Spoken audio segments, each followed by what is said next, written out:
Welcome to jQuery video series, and this is part 75, and today we are going to start with the jQuery extension, and this is the last part of our jQuery complete whole selector series. Okay, so if you look at them, there are so many. All right, and if I go one slide further, then they are all completed.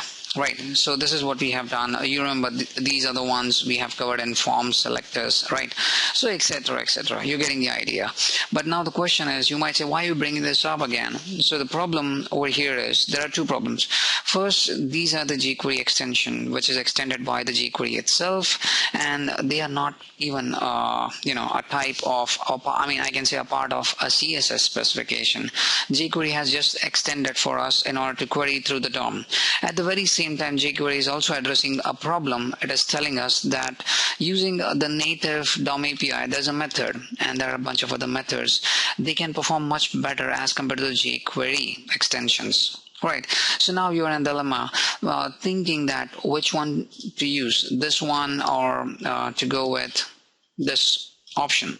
So I would say, well, that all depends on your page and your requirements. So if let's say your page is pretty much small, it doesn't do much, it doesn't have much of the HTML, then in that case you can use the extension. And let's say if you have a very complicated page where you have a lot of nested HTML and a lot of complications are, then you need to find specific selectors and things, so in that case you can remove that and you can use the native DOM API. So it's completely up to you, and how do you want to do it.